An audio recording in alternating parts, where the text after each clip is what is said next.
So in today's episode I want to take a look at the dirt material here in Mari, and let's dive into it now. This is the asset and it's node-based texturing we're doing today. Okay, so looking back at this.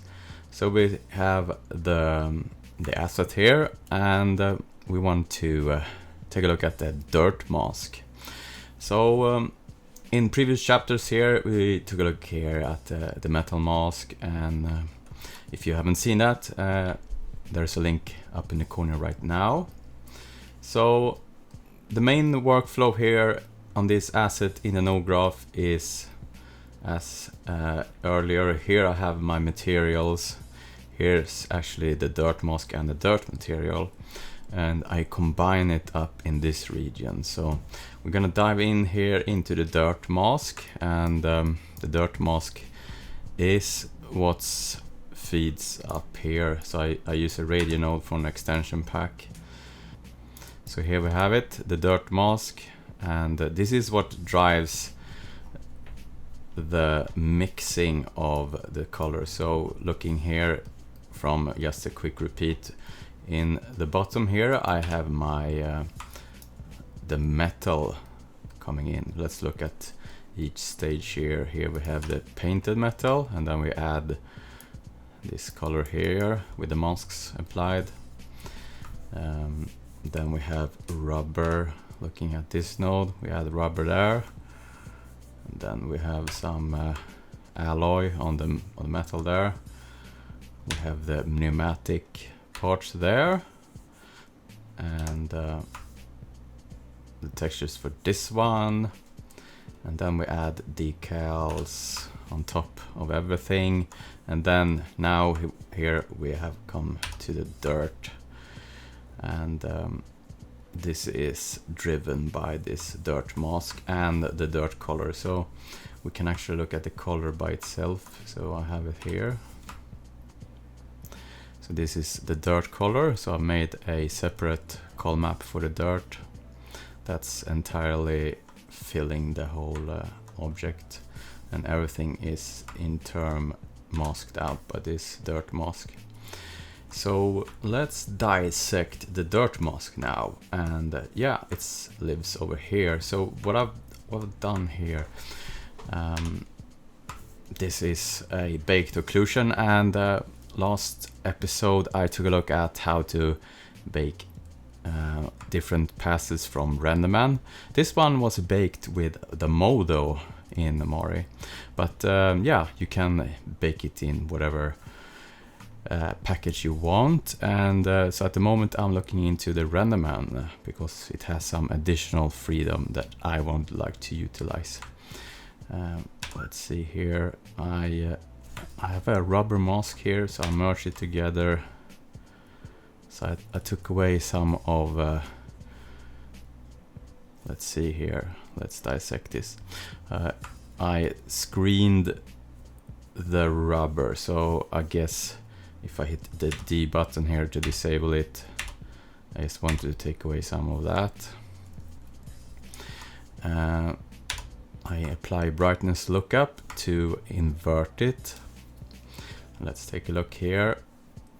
So we have this brightness lookup. So that's if I'm making another brightness lookup for people that's new to the node graph. So what that does, you have a way to do a curve adjustment. So what I did, I just hit right click invert, then I started to tune this until I get something that I'm satisfied with. So that's the brightness lookup.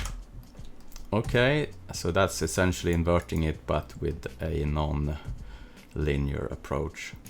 Then we have an axis projection, and that's like a tree planar, but it's from extension pack. So axis projection in itself is, axis projection here is essentially a tree planar, but instead of having 3 images you have to drag into the slot as in the default Mari one, you can just drag one into here and it will automatically apply on all the axes, and that's something I generally do.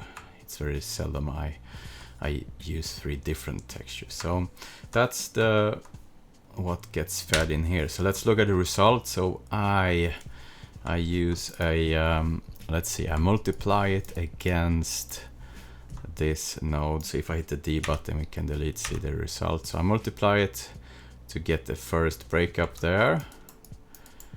And let's take a look here what's going on later on here.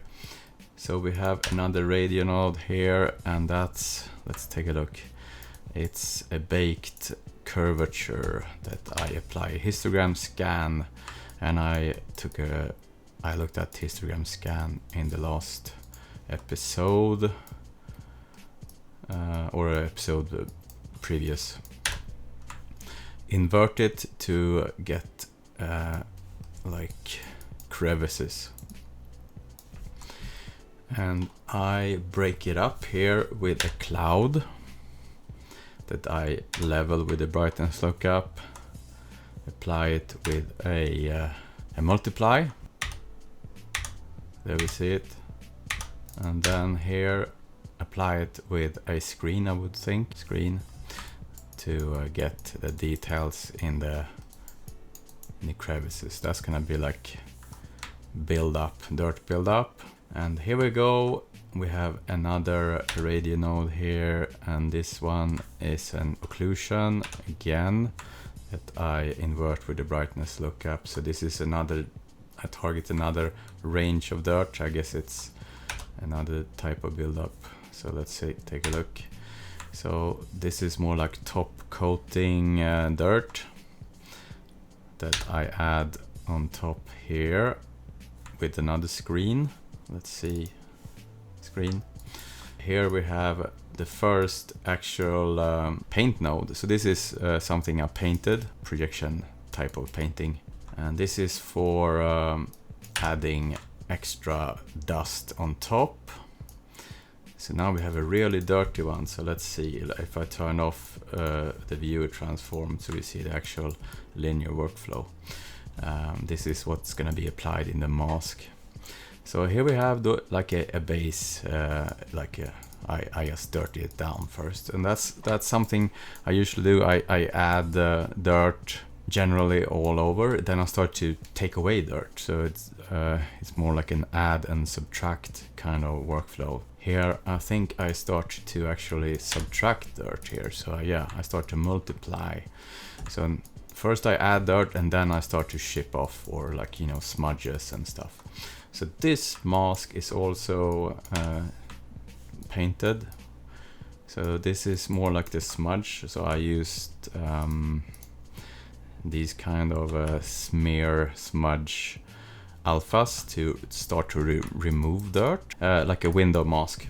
So let's take a look individually. Here we have one, another one. Yeah, this was for the rubber stuff, and I mask it in. So I just took the rubber ISO there.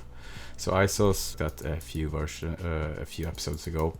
If you want to look at the ISO workflow, and it's up in the corner right now if you want to take a look at the ISO workflows. So here we have combined, and then I multiply this against. So this is adding, this is subtracting. So here we can see now I start to ship off, and that gives some extra realism, because it's hard to paint this directly. So it's better to first treat it as like you really dirty it down, and then you ship away, and then you get a secondary breakup that's really hard to paint directly. So this is how I think about making dirt masks. First I add a lot, and then I subtract to get a even like more complex mask in the end. This one, I have a radio node, so I use this later on. I like to break out some passes. I use this one, for example, the dust dirt I use in my col map. So I define this as a different type of color in the dirt color. So I broadcast it and pick it up later in my null graph. So let's take a look here. So the drips, yeah, that's another layer of complexity. I start to add drips onto this dirt mask. I remove some of the drips with this dirt. So let's take a look. I remove that to break it up on these. I add it back here with another screen. So now we're getting even more complex. So let's take a look here. If I disable a node, we can see here the build up. So first I add dirt, then I remove, then I add again, like a third kind of layer of complexity.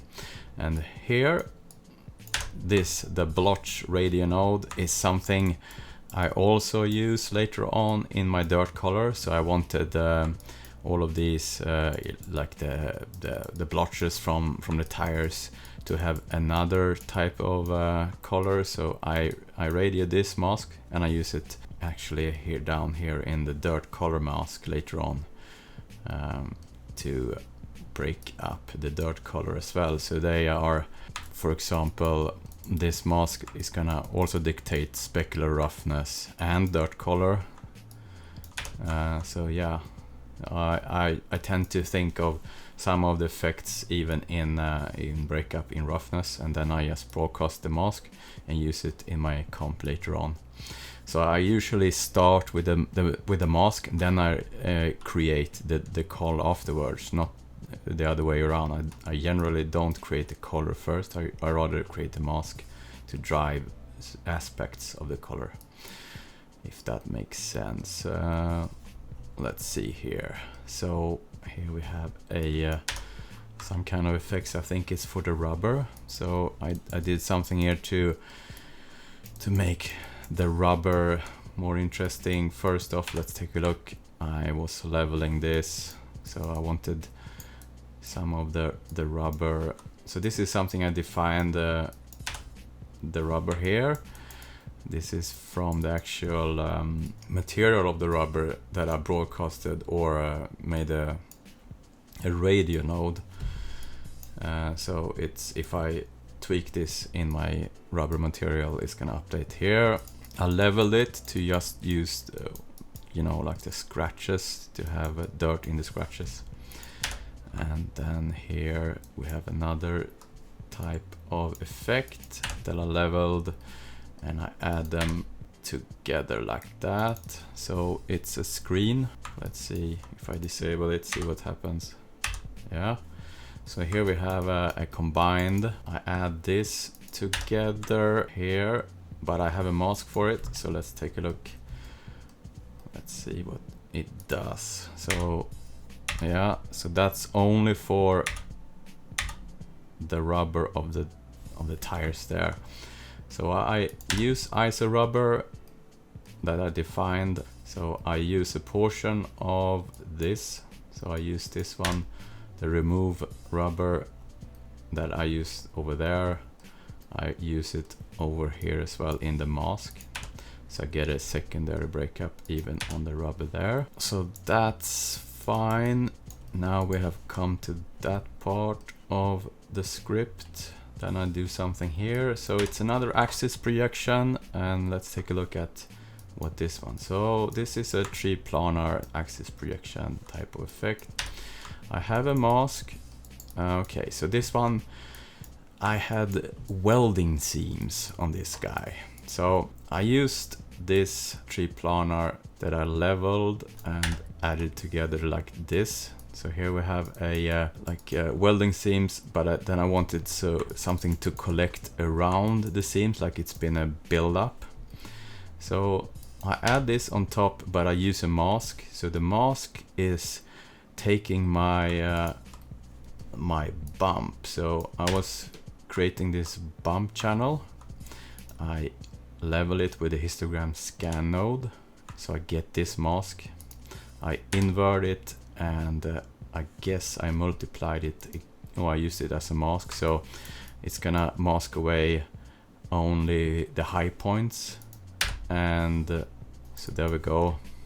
So this one then adds dirt in the crevices. So let's look at this. There we go. So now we have another level of breakup on this guy. And let's see. Here we have some scratches that I added. That's another painted effect. So I had a scratch mask to remove stuff here. Fresh scratches. So this gives another complexity to this. Let's see, I added some oil, and this oil mask is also driving specular roughness and the color in the dirt mask later on. So I broadcasted the mask, so in the oil, for example, I make it more reflective and darker to make it look like oil. And so I use this to define the material there as well. So it's always synced. So if I update this mask, it's gonna update all of the materials, the color and the roughness and the reflectance as well. And I think I slightly just tweak this in the end to make it pop a bit. And let's see, fresh scratches. So here again I add scratches to the mask, and let's take a look here at the effect of that. Okay, so that's gonna be shipped off there. And actually I think so it's this one is shared from another location, so this one is also gonna ship through the different paint layers underneath. So here we have a bake point to simplify it, because it was becoming very heavy here and I wanted to preview this. Everything is baked down, so from here on it's very lightweight again, because this one is not evaluated. This one is used on my dirt mask over there. Yeah, that's my dirt mask, and the actual dirt color, we can take a quick look here as well. So we have a base color. Let's see, turn on the actual color there. I was looking at the linear value. So here we have, let's go back actually. Oops, go from scratch here. So first I add a color and add another color here, procedural. I tweak it a bit. I grade it with this mask there, so I get that color. Then an axis projection and a cloud merge together to get this. So this is an overlay. There we go. That's the beginning of the dirt color. Another cloud here to give some breakup with some cool colors, to give some like variance in the actual dirt color there. I don't want to go just one color, to introduce some kind of cooler concepts. Let's take a look. Just a slight grade of the color there. And here we go. We have the bake point there. I think it was just to... Okay, so there we start to get those splotches. And this is the node I was using here. So I define this in the dirt mask. I define it as a radial node, and I get there to use it as a mask. So I add this, desaturate it a bit, I think, with the axis projection to break it up even further, and then I use the mask to add it on top here. So this is the splotches there, and then we have another set of colors coming in here. I graded the body up a bit with an occlusion, just to give a concept of I think dust. Second update there. Here I treat the rubber individually a bit. Another... Okay, so here's more like a almost like a wet sandy type of effect. So I introduce some values back here to give like a fresher wet breakup. So this one consists of occlusion, curvature, that I add together with a few grades to become this. So here we go. And then I break it up with another mask for the rubber there. This is just to take away for the tires, I guess. So I tweaked that portion there, and then I add another type of breakup again, this, and I add it together up there. Okay, so now we're on the way. Okay, so here we add something on top of this again. So this is actually something that was painted, and I guess it looks kind of funky now, but with the masks it's what it's supposed to be. So here we have the oil that I was talking about. So first off, I just define a color for the oil and I add it, and I use this mask that I defined in the dirt mask, the oil mask. And the oil mask is also shared into my other masks here for my other materials, for example the roughness and the reflectance and the bump and etc.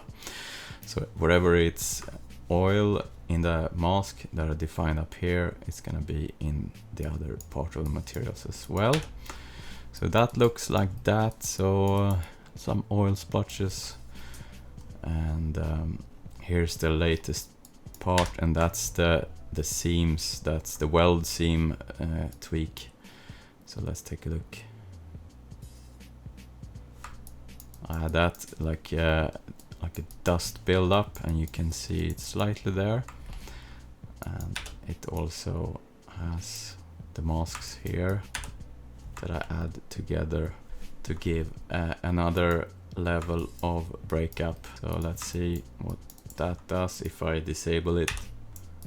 So that's the dirt color, that's dirt color and a dirt mask. As usual, if you like this and want to support this channel, consider subscribing and hit the bell notification so you don't miss anything. See you in the next one.